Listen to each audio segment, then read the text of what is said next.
Hello and welcome to Overthink. The podcast where two philosophers merit your full, undivided attention. I'm David Peña Guzman. And I'm Ellie Anderson. To support the show and get access to extended ad-free episodes, live Q&As, and more, please subscribe to Overthink on Substack. Merit has been a key concept in Trump's recent attacks on DEI in this absolutely depraved second term. One of his first executive orders in 2025 is called Ending Illegal Discrimination and Restoring Merit-Based Opportunity, in which he says that hiring practices that involve principles of diversity, equity, and inclusion are, quote, illegal and will be replaced with practices based on, quote, individual merit, aptitude, hard work, and determination, end quote. So he thinks that DEI unfairly privileges certain people based on where they were born, rather than based on what they do. That is, based on merit. Even though reversing the history of rewarding people based on where they were born rather than based on what they do is exactly what DEI policies were created to do.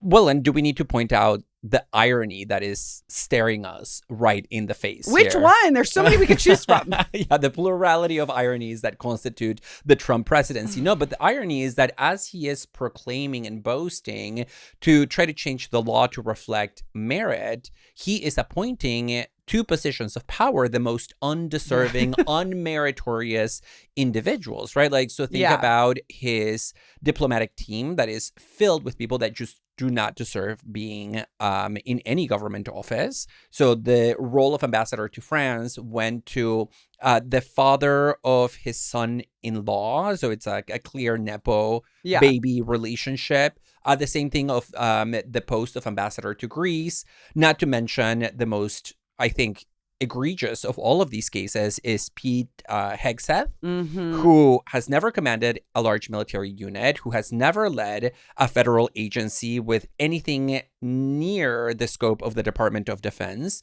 and whose only experience has been really working with nonprofits, all of whom he is known to have mismanaged terribly. No, he's like known as a podcaster. Yeah, and he is now the defense secretary, one of the most important jobs in the American government. Yeah. And okay, so you're talking about some of these are positions that were brought about by nepotism. Definitely not merit, exactly the opposite. I mean, Trump himself obviously completely in no way merits the office of the presidency. But I think one of the things that really disturbs me too, and I think this is part of the rationale for Hegseth, who was really mainly known as a media personality, like the podcast bros taking over the government is a whole thing that we have referred to in the past and could talk a lot about. But that's part of a very troubling hiring practice that I've noticed. I think especially I'm attuned to it because I grew up in LA, which is the concept of hiring somebody because they look straight out of central casting. What does what does that mean? Yeah, so you might not be aware of this term if you didn't grow up in LA or live there. But central casting is basically the casting database from which people would select certain actors to play roles, especially if they're small roles. So for instance, I went to a Catholic all-girls high school. First time my mom came to see my school, she looks at the nun principal and says to me, she's straight out of central casting, which means she looks like what you would expect a nun to look like. I see. And so Pete is like military dude. Yeah, like, because he has those tattoos, especially the Nazi ones. Despite having no experience, he's like a handsome, masculine-looking guy who seems like the kind of person that you would cast in Top Gun, right? And so Trump has referred to people looking straight out of central casting. And I mean, you just can't get farther from merit than that. There's like the nepotism, that's as far from merit as you can get. And there's also equally far from merit as you can get. The idea of casting, central casting as being a principle of your hiring. And aside maybe from this like casting reference, what I find very fascinating about these cases of individuals being appointed on the right to positions for which they have neither knowledge nor expertise nor any kind of background is that when they get pressed about it, many of them point to the fact of having been appointed as if that is itself proof of merit. Yeah. So there's a kind of inversion where they say, other people, people of color who have positions of power or positions of prestige, they never merit it in the first place. But I clearly merit it because if I didn't merit it, I wouldn't be in it in the first place, even though in their case, their argument against merit is just the most obvious by virtue of the fact that they truly don't know what it is that they're doing. And they also often perform a weird inversion whereby experience becomes contrasted with merit. So we often equate experience with merit. Mm-hmm. You know, if you have experience in this certain area, as you mentioned with Hegseth, he lacks experience, and we might consider experience to, have produced merit or been a sign of merit. And that might be something we already want to trouble because experience and merit aren't always the same thing. But all the same, they're at least closer than the idea that merit is the absence of experience, right? It's like, oh, I'm this fresh new face who has literally no experience in this area and no reason to deserve this other than that I look the part and or have the right connections. No, that's exactly right. And I think there's also a weird expansion by force of what counts as experience. I'm thinking about the Sarah Palin fiasco of, what gives you any expertise to lead? And her answer was, well, my experience is that I can see Russia from my house, right? So like any kind of connection, any kind of point of contact with the subject matter of the post for which you're being considered on the right then gets sort of like transformed by this ideological procedure into proof of experience, even as at the same time, they often reject traditional experience because those are the elites in power that have consolidated wealth and power and prevented, new voices from leading government. Yeah. And so obviously something like this executive order is just a total farce when we're talking about merit. But I think part of its appeal lies in the fact that merit is a nebulous concept that is very attractive to people. And therefore, saying we're going to bring back merit, it's hard to argue against that unless you scratch the surface and look at what is actually being done.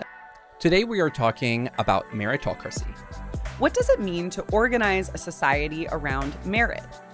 Does meritocracy set up reasonable objectives or impossible ideals? And how does the education system reveal issues with meritocracy in the US today? Everyone likes meritocracy. I think we can even consider it as core an American ideal as freedom or democracy, although that latter one's been tested lately. But meritocracy appeals to people on all sides of the political spectrum. It appeals to people on the right because it justifies inequality. That is, the idea that some people are more naturally skilled than others justifies an unequal distribution of wealth and resources. On the left, meritocracy is appealing because of its rejection of established order, right? Especially order that's rooted in hierarchies such as bloodline or race. And so for both the right and left, meritocracy promises that if you work hard, you have the right talents, you will make it no matter how little you started with. Yeah, and I think that's what makes meritocracy so difficult to criticize and so impervious to change, right? Because it seems like who could possibly oppose to this idea that the meritorious should get what they deserve, right? Like, I want to get what I deserve. I want to reap the benefits of my labor. Conversely, I would never want to argue that other people shouldn't get what they deserve. That's not a position that anybody's going to rush to defend anytime soon. And more importantly, there's also this sense that we have that we shouldn't suffer unfair consequences, right? Like, just like I should get what I deserve, I should not pay a price for something that I didn't do, because that's like the definition of injustice. And so in many ways, the problem with the concept of merit and meritocracy is that merit is almost the essence of how we think about fairness itself. And that's a problem? Why? Well, I mean, we'll get to that because the concept of merit is not as straightforwardly clear as I think we tend to think about it. But my point here is simply that because we associate it with fairness, we see no room for criticizing a Yeah. meritocracy. Yeah, no, I think that's fair. And so a meritocracy is, technically speaking, rule by those with merit. It's a way of organizing governments and societies by using merit to distribute offices and social goods. And so meritocracy is ruled by the meritorious, which of course raises the corollary question of, well, then who are the meritorious? Those with merit. Then what exactly is merit? Yeah. And so in the way we usually think about that concept, merit refers to things like cognitive abilities, skills, talents that individuals possess, especially in relation to self-training and self-discipline. And so you can think about merit as that which enables you to work your way up through effort. Mm-hmm. So your merit is your intelligence, your savvy, your drive, your willingness to do what it takes to succeed, so on and so forth. So it refers to those traits and skills, I think, that we cultivate. And you can see how that idea of merit is deeply tied to the ideals of democracy, because it's an anti-establishment idea. It rejects the passing down of power over generations in favor of suggesting that any individual, regardless of the opportunities they're handed at birth, has the chance to make something of themselves. Yeah, and the idea that any individual can do it, I think, is central. And it highlights the extent to which the seeds for our understanding of meritocracy, at least as that concept is used today, really were planted by Enlightenment thinking. Because the idea, one of the central ideas of the Enlightenment, is that all individuals, at least in principle, we know that in practice, there were some problems slightly with Enlightenment discourse. The idea was that all individuals have those same capacities, right? We share them by virtue of being human. And so if you think about the capacity for reason, the capacity for language, the capacity for moral thinking, all of that is something that we share. And all we need to do is give individuals opportunities to hone in and exercise those capacities, say through education, right? If you give people opportunities, then they can rise up to the challenge of being equal members of society. And so these are views that, for example, you see in Enlightenment thinkers like Rousseau and Kant very clearly. Now, with the spread of these ideals beyond the 18th century, beyond like the century of light or the Enlightenment. Well, the century of light, isn't that like, do you not say that in English? The century of light? Maybe that's a Spanish phrase that I'm importing potentially. Yeah. But as we I've never heard century of light. Yeah. So as we move forward into the 19th century, that Enlightenment thinking gets mobilized, especially against the logic of hereditary titles and nepotism, right? Where meritocracy becomes a mechanism for criticizing established institutions. And what meritocracy does is it promises us liberation from unjust hierarchies, where we are ruled by individuals who do not merit to be politically above us and are only there by virtue of luck, because they were born into the right family or because they stumbled upon a position of power by completely random means, which in this case means anything other than merit. Yeah. And so meritocracy, in critiquing these established institutions and the unjust hierarchies, though, promises not an absence of hierarchy, but the replacement of an unjust hierarchy with a just hierarchy.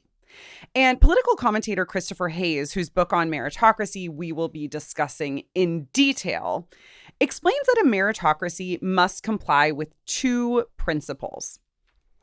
The first that he identifies is the principle of difference.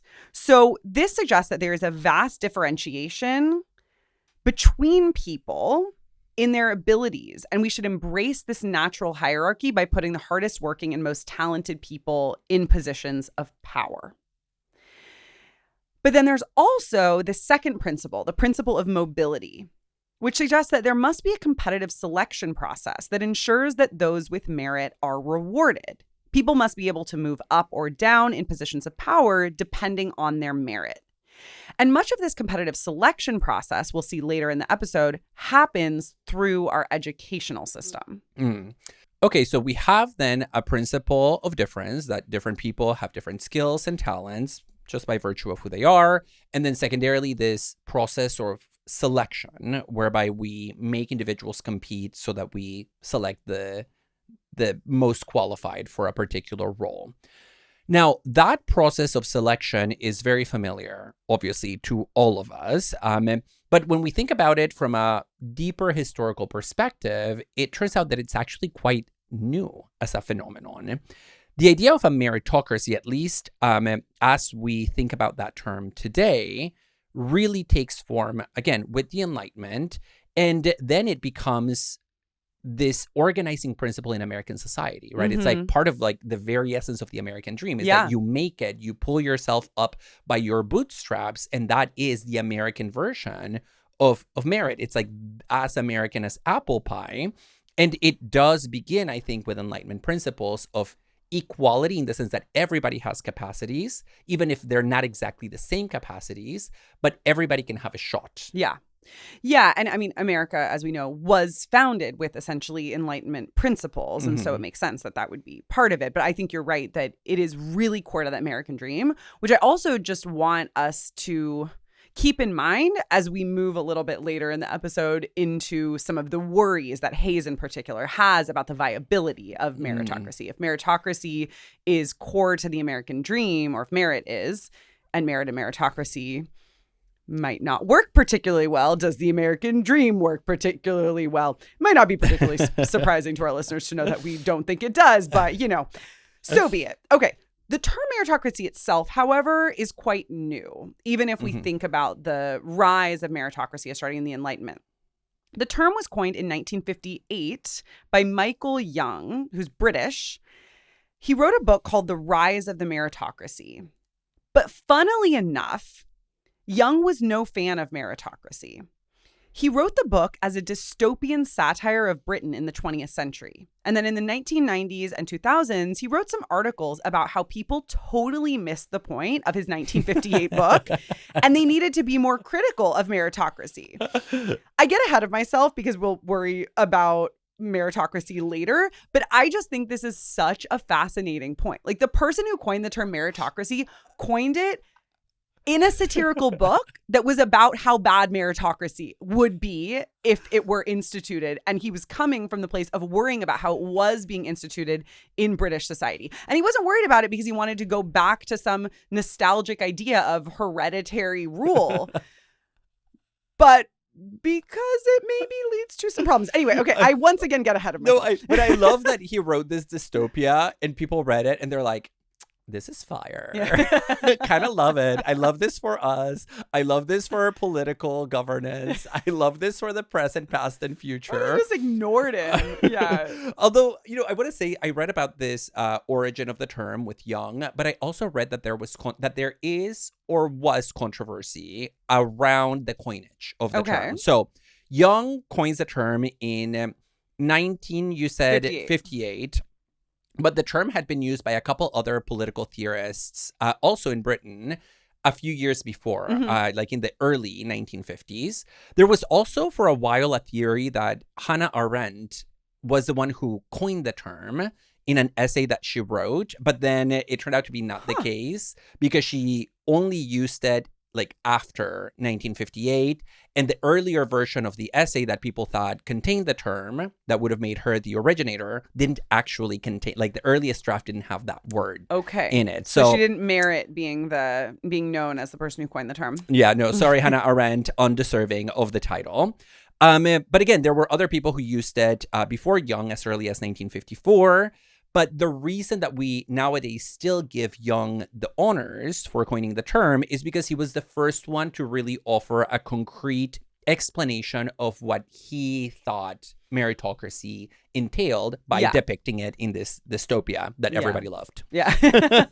And although meritocracy is a recent word from the 50s, the concept of merit and merit-based social organization is very far from new because it goes back to very ancient times.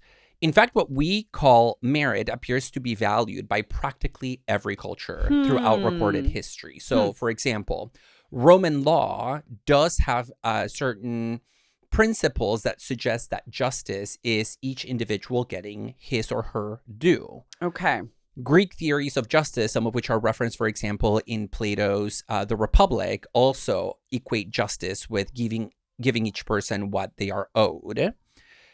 Theories of karma, for example, in Buddhism and Hinduism, can be interpreted as a religious version of merit, where you return in a different manifestation based on the way you behave in your present life. Well, and it's actually not about lives necessarily, but about action. So like karma technically means action. So there's a different view of the self that's involved in both of those traditions. So yeah, we could get into that. But I think what you're talking about is like a version of it. I would just specify it's not that your present life sets you up for what you will have in your next life. That's part of it. But it's mainly like in this life, the actions, the seeds that you plant will result in consequences. Okay, fair. Yeah. And there's more to say about karma there. Yeah, so it depends on like whether we incorporate like a reincarnation principle here or just think about it within the lifespan of the individual. And certainly we can put it in reincarnation terms. I just want to qualify that it also can be put in terms of this life. I think in that's both good. of those traditions, even though there's tons of differences between them and a lot more complexity in the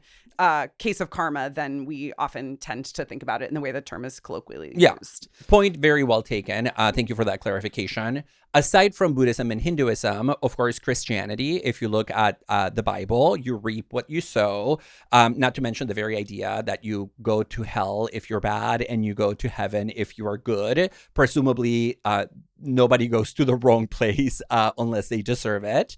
And also, there is this quote in the Quran that I just want to read out loud, because it's not even just about merit. It's actually about meritocracy. It's about how a ruler ought to organize the form of government. So in the Quran, there's a passage that reads as follows.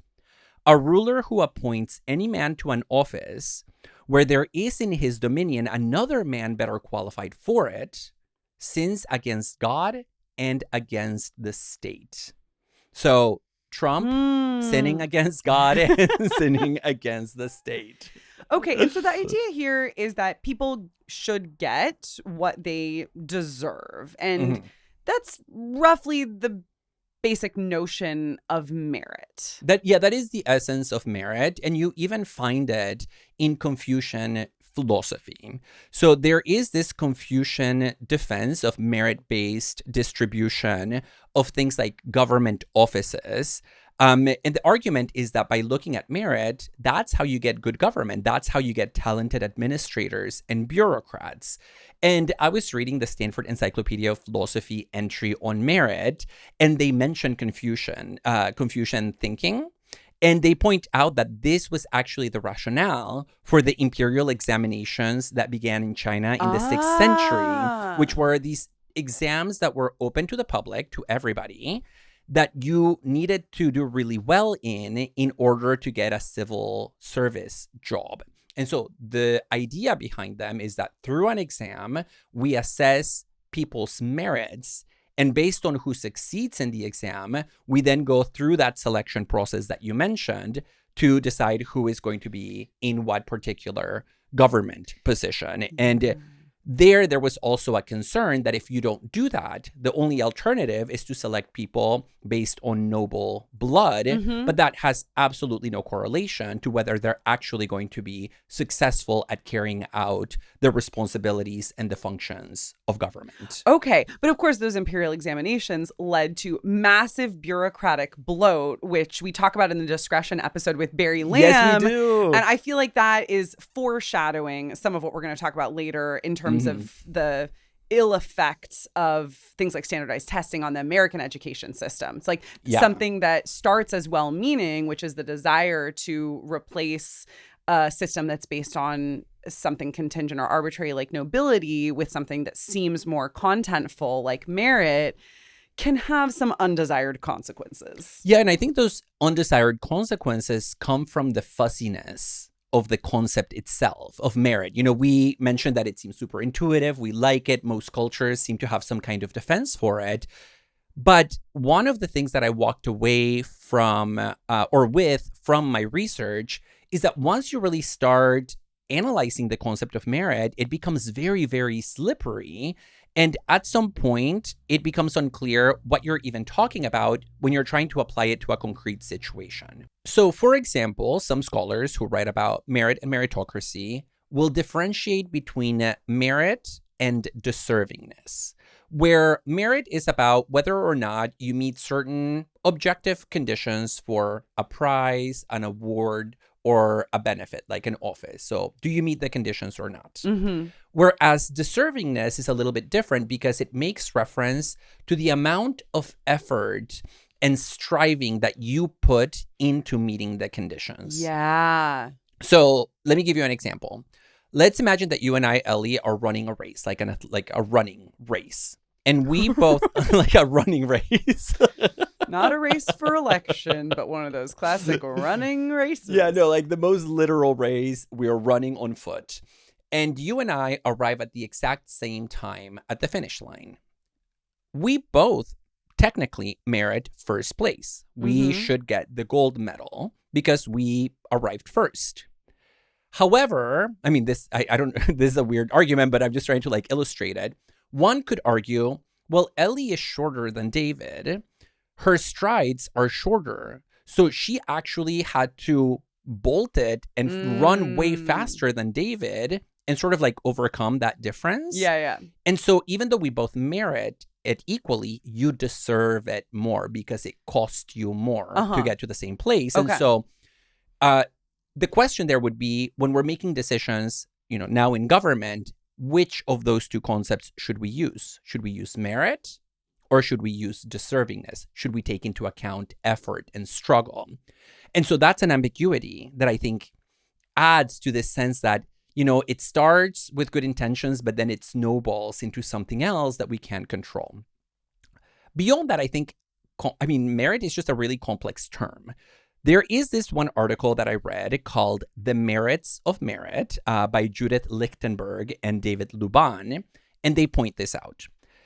They note that we talk about merit in the singular. Like, do you merit this or not? Do you deserve it? But in reality, when we're assessing merit, we're always looking at many things. It's always a constellation of skills and talents in a pool of candidates. And it's never the case that one candidate clearly beats everybody else in all of the relevant categories. Okay. Nobody's the best across the board.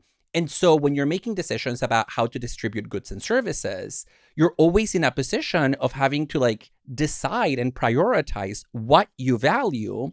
And so we actually make really tough decisions by prioritizing things, but we fool ourselves into thinking that it's a really easy decision because clearly there is a linear organization of people into a hierarchy and you just choose number one. Yeah. But who is number one? We don't know. And that, I think, also speaks to some of the challenges around meritocracy, which have to do with quantification. Yeah, exactly. The idea that you have to place people on this sort of linear scale. You have to standardize in some fashion. And on the one hand, that seems to be crucial to the idea of a meritocracy. But on the other hand, it also seems to be a bit at odds with the idea of merit, which I think is meant to celebrate individuality and the idea that we each have our own unique gifts and talents to bring to the table. And I think that ultimately those two seemingly opposed features come together and reveal themselves to be not opposed, but actually quite compatible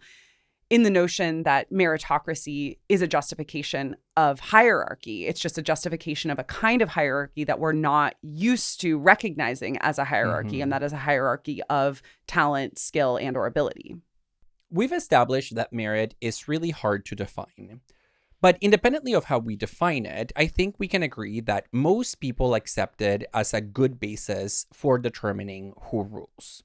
It is definitely better, I think we can say, than rule by money, potentially, rule by heritage, and certainly rule by brute force or violence. But if we agree that meritocracy can be good, how exactly does meritocracy work? And does meritocracy actually work? Yeah.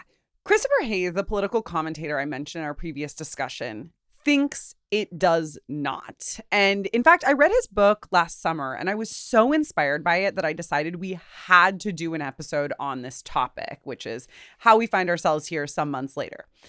Essentially, Hayes thinks that meritocracy is a lie we tell ourselves and that it involves contradictory aims.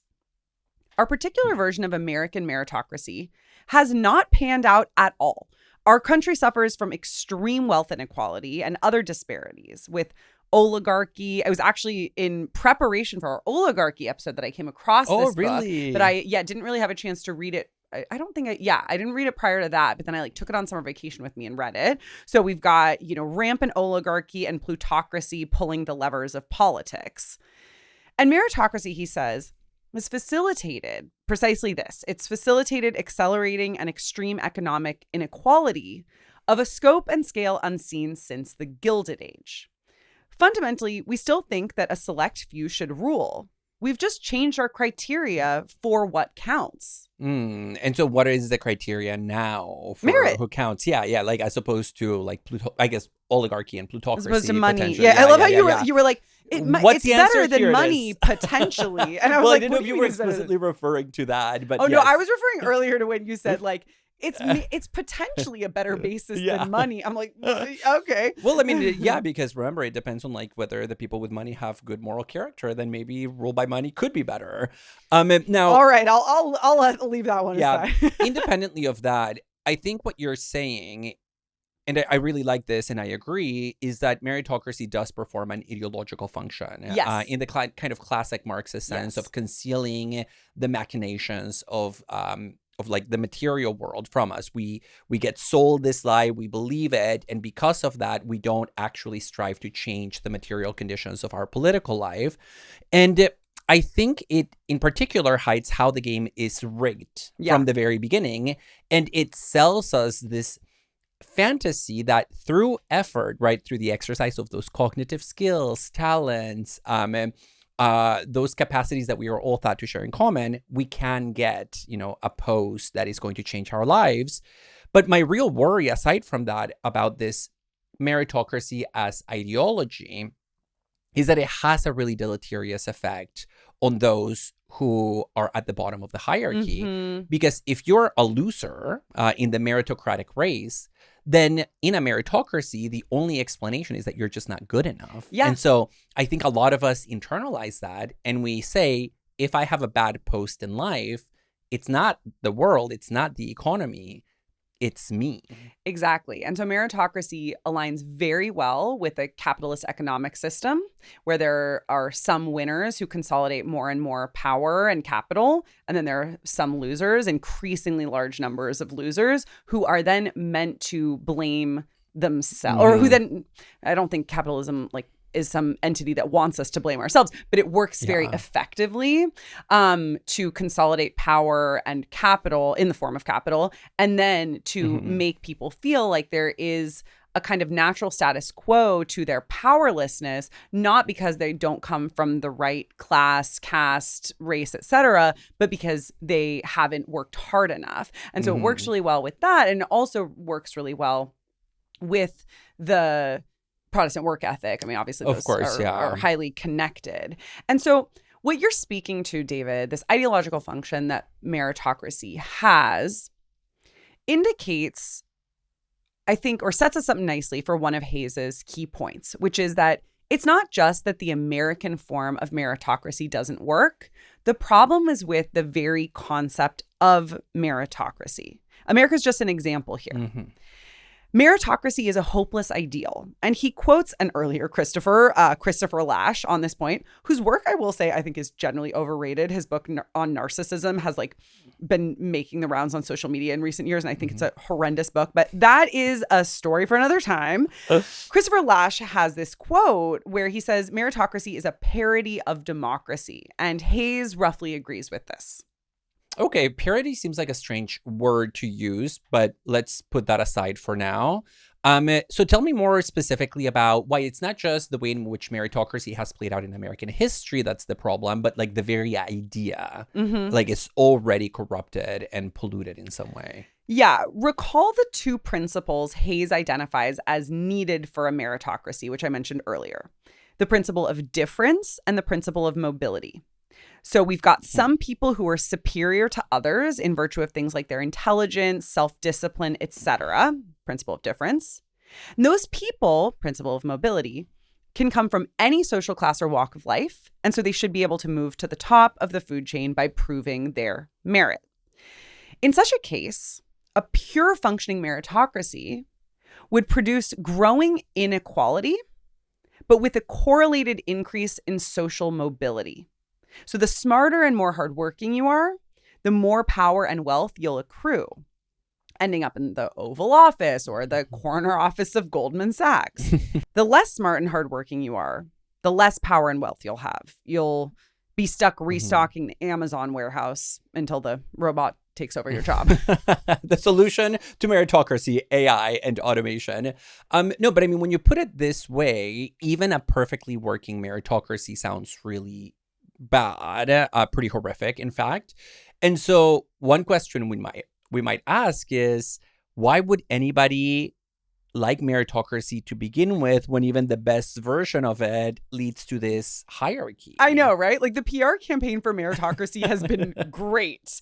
And one thing that we don't like to talk about here is how meritocracy is rooted in inequality. It's just a more palatable form than more aristocratic or other forms of inequality because it seems to be based on features that are more important, like the contingent ones of name or race.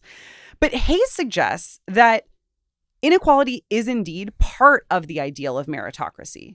Only the best of the best can get into Harvard or Yale and get the corner office. Meritocracy advocates equality of opportunity, but not equality of outcome. It's actually antithetical to equality of outcome. And, you know, I think the folks who advocate meritocracy on the right maybe are more aware of that than those who advocate meritocracy on the left. Yeah, because the ultimate goal is that not everybody finishes equally, right? Like you want the best to get the right job in a meritocracy. So it doesn't have a democratic endpoint. However, maybe the fact that meritocracy isn't attractive to us isn't that big of a deal, because didn't you say that Hayes thinks that we can't really get to meritocracy anyway? Like it's impossible. So yeah. So this is exactly right. But the problem is that for him, the reality is even worse. The ideal of meritocracy is an increase of inequality, but at the same time, an increase in social mobility. But he suggests that meritocracy in practice only ends up increasing inequality. It doesn't lead to a correlative increase in social mobility. He calls this the iron law of meritocracy. Eventually, the inequality produced by a meritocratic system will get big enough to subvert the mechanisms of mobility. That is, over time, society will grow less equal and less mobile, rather than less equal and more mobile. Okay. Right? And so that the two principles sort of like work against each other in practice. Exactly. And this is because those who get to the top create means of preserving and defending their privilege and then passing it on to future generations. Okay, that's the key in the argument. Yeah, and so think about the robber barons of the Gilded Age. Many of them rose to positions of unimaginable wealth and power from very humble beginnings.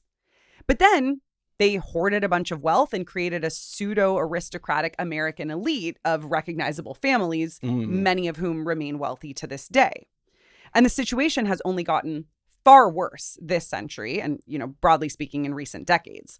Hayes points out that increasing tax cuts and other benefits for the wealthy starting in the 1970s have given rise to extreme wealth inequality because the people in power don't want to lose what they have. I think we see that all over the place today. Yeah, well, and they don't want to lose what they have, and they want to reproduce themselves in their children, right? And like pass down the family business, accumulate wealth transgenerationally. And so the problem with the meritorious is that once they reach a position of power, they kind of like toss merit out and change the terms of the game. So like now they're playing a new game. Yeah.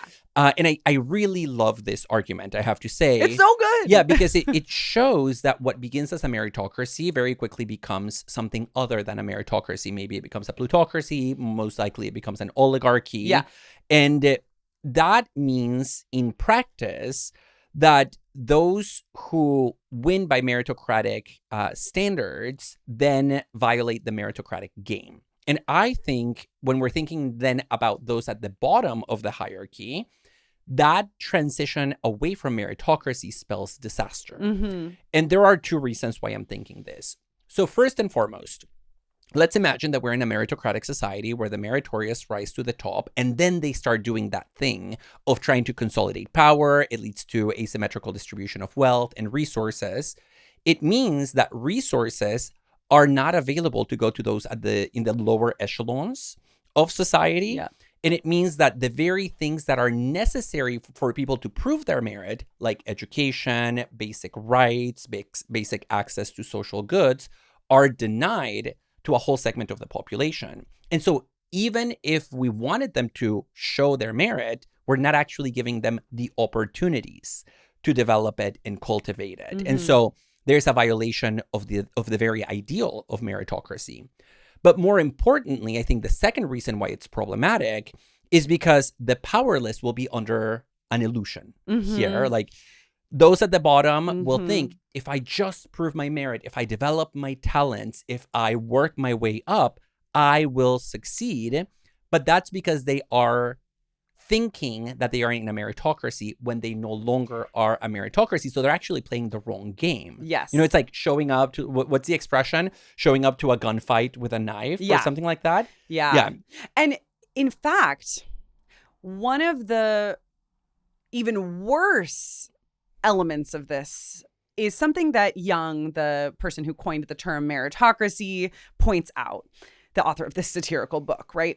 Young was particularly concerned not only that meritocracy has this ideological function, as you're pointing out, but also that the very workings of it, I guess this actually is part of the ideological function, prevent people from coming to an awareness of their condition because it weakens the left, and particularly the ideology of meritocracy prevents leftist political leaders from coming to the fore and therefore ends up skewing society conservative. So think about leftist political movements. They depend on class consciousness.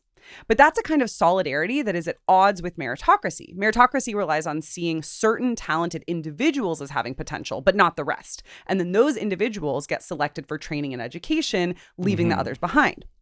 And that ultimately means no solidarity among the working class and therefore no genuine grassroots leftist movements because there's no one to lead such a movement. Like all of the people who might do that have then been brought into, they've been brought into Goldman Sachs. Yeah. Like they become, and they become evidence that meritocracy works, right? Yeah. Like they become the token, like lower class individuals who managed to succeed because they did all the right things. And so the very people who come from the working class or from whichever strata of society we're talking about rise to the top in leadership positions, then get presented to the rest as these role models of what you should have done if you didn't want to get stuck in your underprivileged social station. Yeah, so there has to be just enough room for those few individuals to rise to the top, even as actually the workings of it make it less and less likely that many of those individuals will rise to the top. Well, right? it reminds me of Gramsci's analysis of intellectuals, which we talked about in our intellectuals episode, which is that when you have intellectuals from the working class, as soon as they rise and become intellectuals, they already become members of the dominant class because they become members of institutions like the church, the university, Goldman Sachs, whatever. Yeah. And at that point, they betray their class origins. Exactly. And ultimately, this increasing inequality leads to what Hayes calls vertical social distance. And so you mentioned like maybe this leads to something like oligarchy. And I said, in fact, I had come across this book in researching our oligarchy episode a while back. Because what happens is that those in power are increasingly out of touch with the needs of the people. People feel alienated from what he calls a shadowy and unresponsive set of incumbent elites. And those elites are increasingly out of touch, right? So there's this vertical social distance. And this is a gripe that people on all sides of the political spectrum share.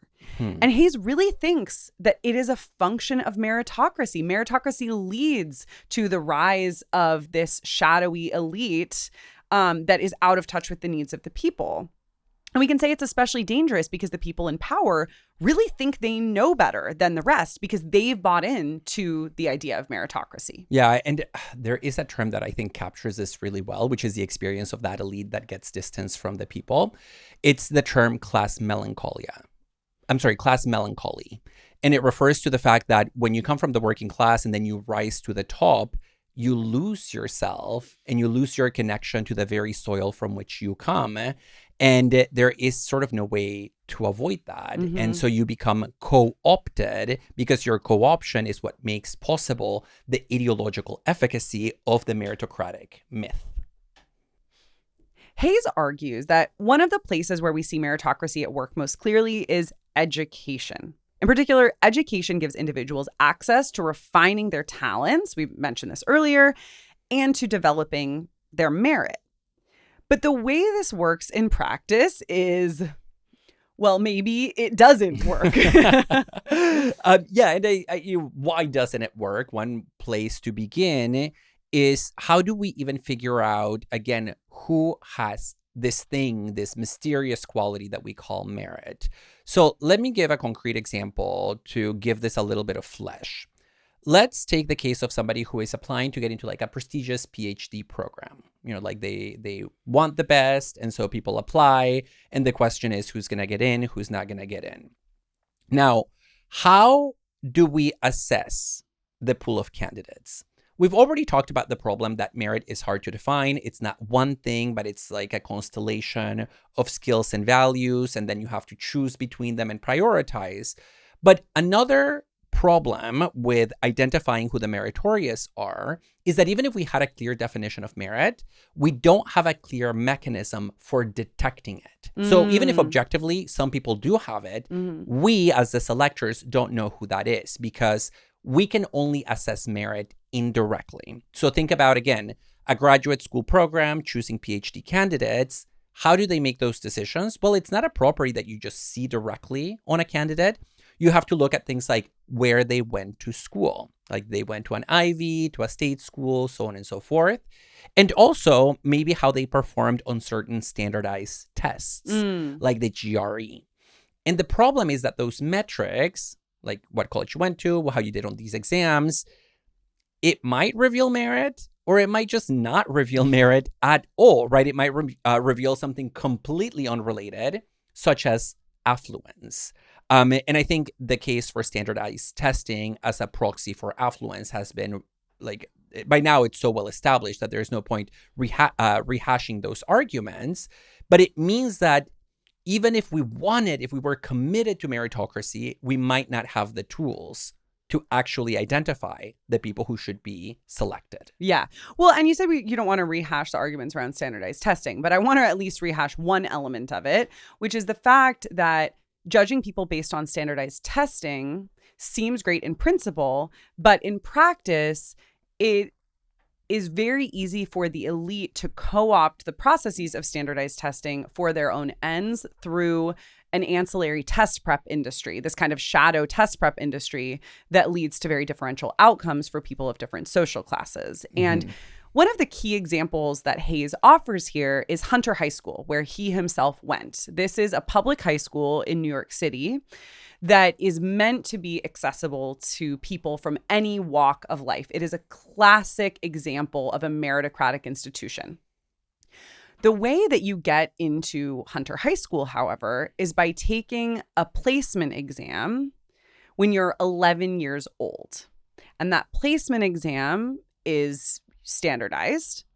But of course, like all of the rich people who also skew quite white relative to the population of New York City end up getting test prep for their children.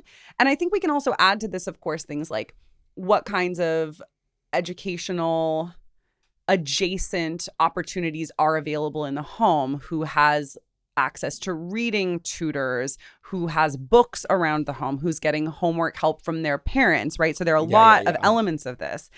And he actually says that Hunter is a perfect parable for how democracies tend to devolve. So I want to read a passage here, but if you have any quick thoughts on that, that'll give me a chance to just decide what part of this passage I want to read, because it's pretty long. So you actually want time. No, I like this example while Ellie thinks about the particular passage. And I think there are so many immaterial ways in which that affluence manifests itself, even like which parents think about prepping you for an entrance exam, which parents and families tell you that you are a candidate for possible inclusion into Hunter High School. And so those are not necessarily like clear things having to do with wealth, but they do have to do with the kind of image that a family has of itself and of its future that is very much tied to class. Yeah. And okay, so on this, you found the passage. I found the passage. I'm like, great point, David. Now let me say what you're like, let me think, say something. Yeah. So he notes that Hunter is actually less diverse today than it was in previous decades. And he focuses specifically on the 1980s, where there was not a race-blind admissions process. There were actually slots set aside for students of color who had scored near but below the threshold for entrance on this standardized exam. And those students then were enrolled in a special intensive summer training course to get them up to speed.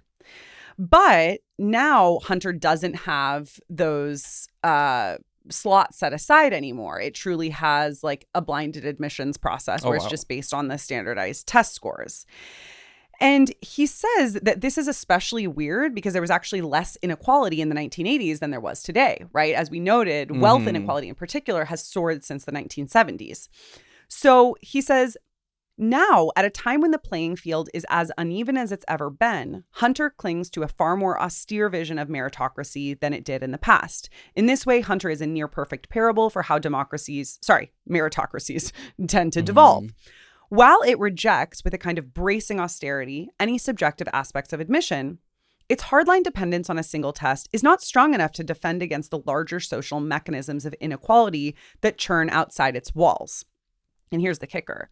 The result is that just 10% of Hunter High School students are poor enough to qualify for free or reduced priced lunch in a city where more than 75% of all public school students do.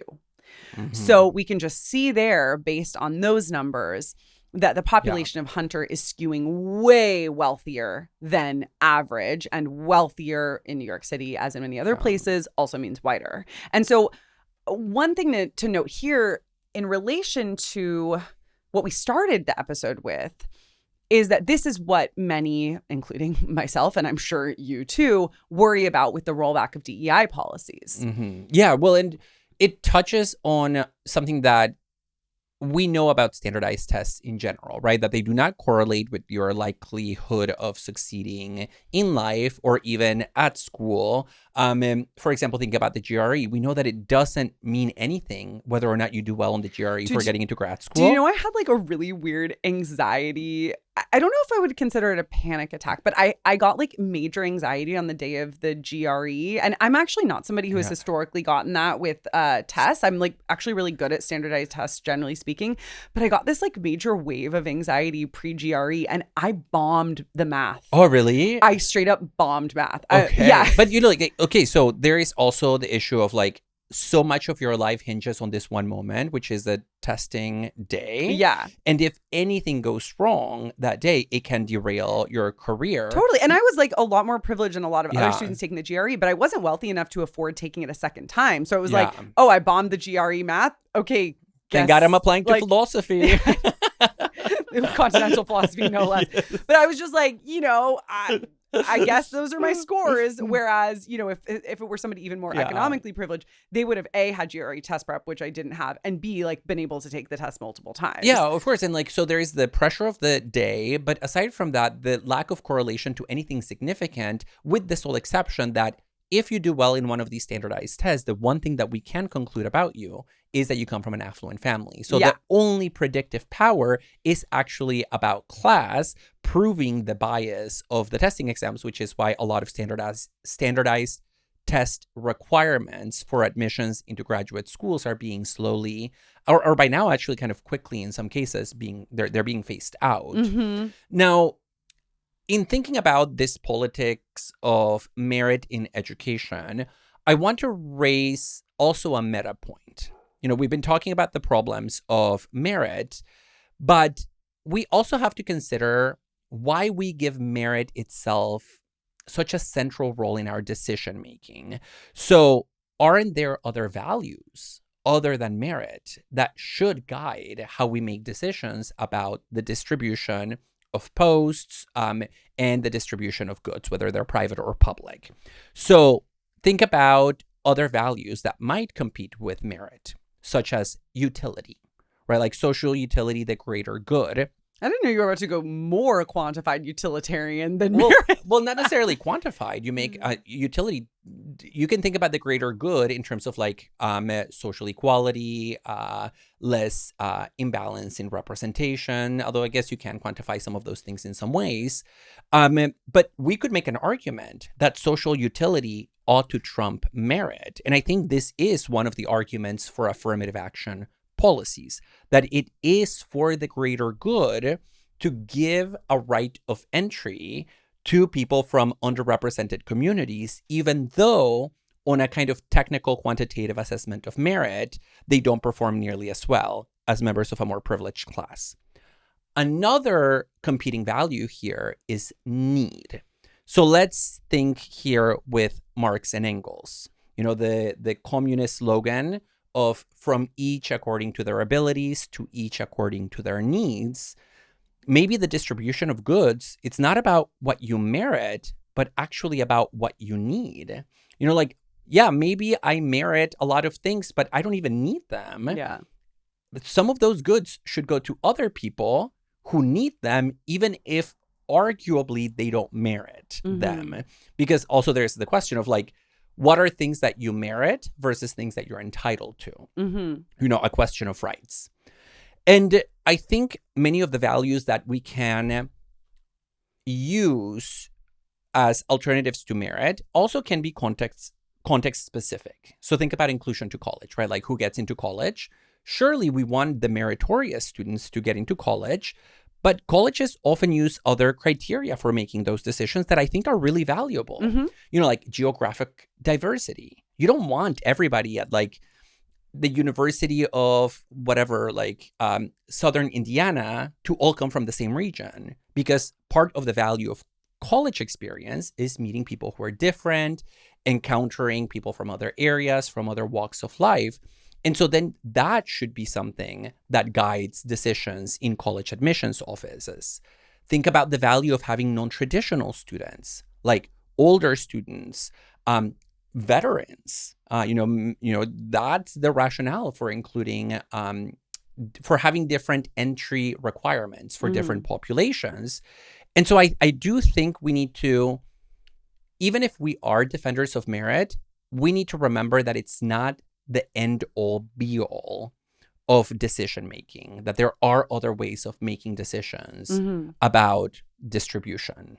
Yeah. And thinking about distribution, I'm thinking specifically about the distribution of rewards in terms of money and security. I think we should be thinking about rewards far more broadly than that, of course. But because that is what our society most values, I think one really noxious aspect of this ideology has to do with a certain kind of circular reasoning that suggests that if you have money, it's because you deserved it, and therefore you deserve even more money. And if you don't have money, it's because you didn't deserve it, and therefore you don't deserve any money. And that also translates to things like healthcare and housing security and so on. And I don't exactly know what to make of that, but I think that's coming to mind here in terms of the decision making that our society and our government makes around access to goods. Yeah, and I think so. One way to think about the problem with the way our society distributes goods is to think about the concept of proportionality. Because let's assume for just a hot second that everybody did come with like a numerical value of like, my merit value is 95, yours is 96, and we all exist in this like Chinese clear social credit system. Maybe. There's like clear hierarchy. The problem is that the hierarchy of merit, even if it's real, doesn't actually translate into a comparable hierarchy of rewards, right? Yeah. So let's say that you are slightly more meritorious than me at an academic job. If that's true, let's say that you out-merit me by 5%.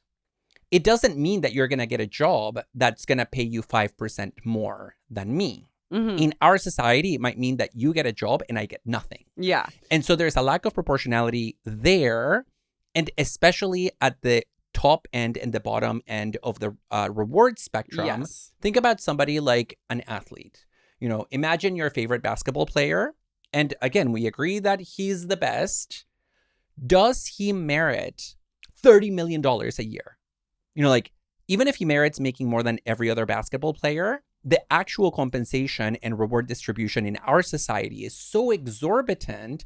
Because the other players aren't making $29 or $28 million. They're making $1 or something of that sort. I feel like we need a comparative term here. Yeah, Okay. and because $30 million is absurd for anybody, no matter what, right? So like we live in a disproportionate economic system, but because we think that the rewards are established by merit and merit justifies the rewards, we then draw this bizarre conclusion that, oh yeah, it's totally fair for some people to have nothing, not even healthcare, and for some people to own multiple mansions. And there is just something really absurd about that logic. Mm-hmm.